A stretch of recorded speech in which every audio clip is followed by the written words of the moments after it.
What's up, everybody? Hope you're doing good. So, 3 judges in the UK have ruled against government. I like countries where a judge can rule against government. So government decides something and the judge said, no, this is not acceptable. And people go with the judge. How amazing is that? Not like your country in Africa where when government says something, you better align yourself with what government wants, or else you're going to lose your job as a judge. So the UK is a very interesting place. This is what's happening today. First of all, do this, fellas. It's always a pleasure. I shouldn't be telling you to do this. Come on, just do this and join the crew. Let's grow this community. Let's go. So they say the judges in Court of Appeal in London ruled on Thursday that the UK government plan to deport migrants to Rwanda was unlawful as it cannot be treated as a safe third country. The ruling is a blow to the Conservative movement and Prime Minister Rishi Sunak, who had backed the controversial plan as a way to reduce the number of people arriving in the country from small boats. Very interesting. So the judges have ruled this unlawful. They say this law that was voted or selected 1 year ago, Boris Johnson government. So they had the law. The UK came up with the law. Not the UK, but Conservative came up with the law saying that from now on, all migrants coming from Africa who arrive in the UK will be deported to Rwanda. That's where their files will be processed. Normally when you come to a country as a migrant, they will receive you. Okay, they will keep you in a safe place for a while. Then they will have interviews with you. They discuss with you, talk to you, and try to see the reason why you're here. So from that point on, then they'll know how to proceed with you. Now the UK decides, you know what? We don't need to do this anymore. From now on, if you come from Africa and you arrive in the United Kingdom, we're going to send you back to Africa in Rwanda, because the UK had signed an agreement with Rwanda worth $150 million. That was the money that was to be paid to Rwanda in order to process refugees coming specifically from Africa. So basically in 2020, the UK consulted with Ghana saying, you know what, Ghana, from now on, can we send people that come here from Africa to you to process? Ghana said, no, we're not interested. They went to Kenya, say, Kenya, can you process people that come here from Africa? We want to send them to you so you can process their issue. Kenya said, no, we're not interested. So they went to Rwanda and asked the same question. Rwanda said, okay, no problem. How much are we going to get from this? Obviously, everybody wants progress. So they accepted $150 million from the United Kingdom to process refugees from Africa. And Sunak, whoever his name is, Rishi Sunak, Prime Minister of the UK, with his government came up with a plan to stop the boat. Yeah, stop the boat. So everybody that comes from the boat, because a lot of people go to Europe, they go to France first before crossing the channel to the UK. They say, we're going to stop the boat. That's what they call it, stop the boat, preventing migrants from coming to the UK. So they say the United Kingdom spend about £6 million a day on accommodation. 6 million? That's a lot of money. They spend about £3 billion a year on servicing refugees, on nurturing them, on taking care of them and stuff like that. So they're trying to save money, not just money they don't want people they don't want in the country. So yeah, they voted that law. It was imminent. If you went to the UK illegally, you're going to be deported to Rwanda. Rwanda is a nice country, They have a lot of cows in Rwanda. And beautiful girls too. The cows, the milk, you drink a lot of milk in Rwanda. So if you want to go to the UK, they send you to Rwanda, you're going to get fat. You're going to be drinking a lot of fresh. Anyway, that's what it is, basically. First, they came up with an idea before Rwanda. They say every African that will come to the UK illegally will be sent to an island named Ascension. It's in the Atlantic Ocean, in the middle of nowhere. This island is volcanic and dry. That was the idea. Yes.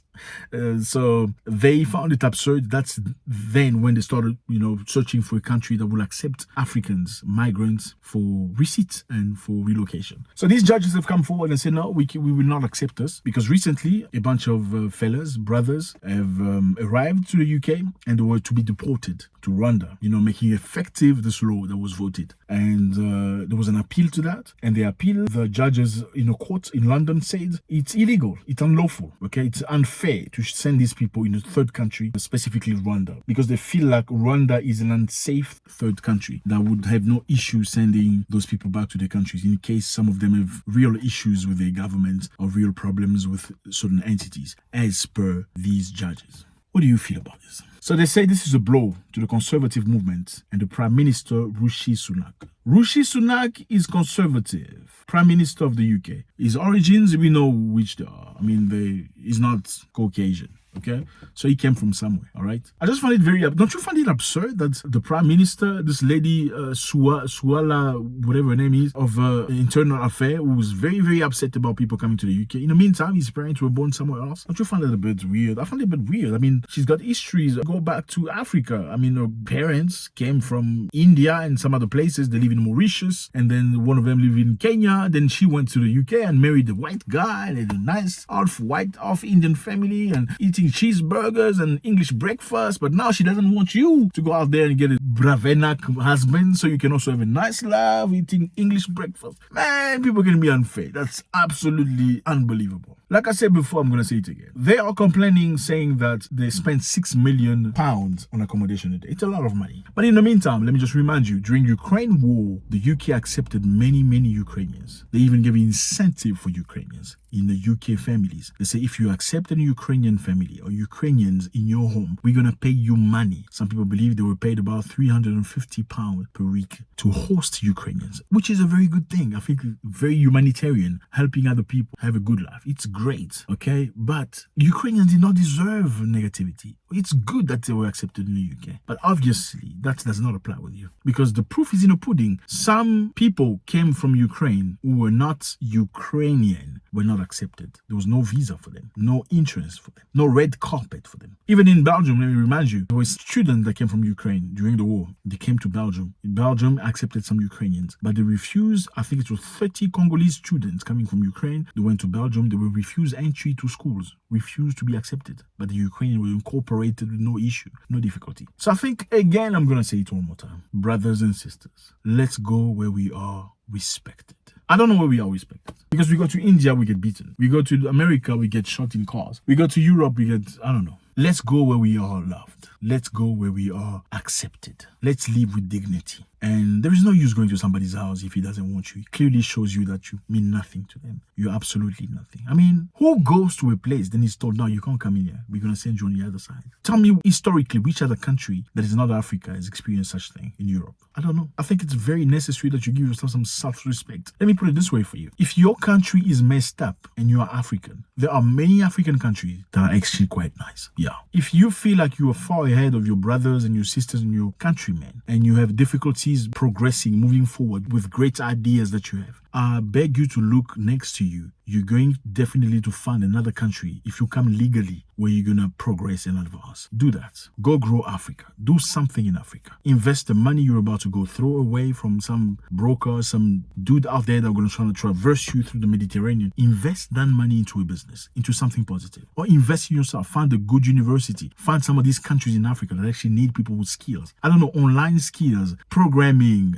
data collecting, data analytical, cyber criminality. There's so many things you could do as an African person to grow and be fine. Actually, Africa is paradise. We have everything they need. We have all the things they need for electrical cars, for computers, for missiles, for satellites, for everything, for the future. How about we start investing in ourselves so we can be the bigger people, so we can be the people they're looking for?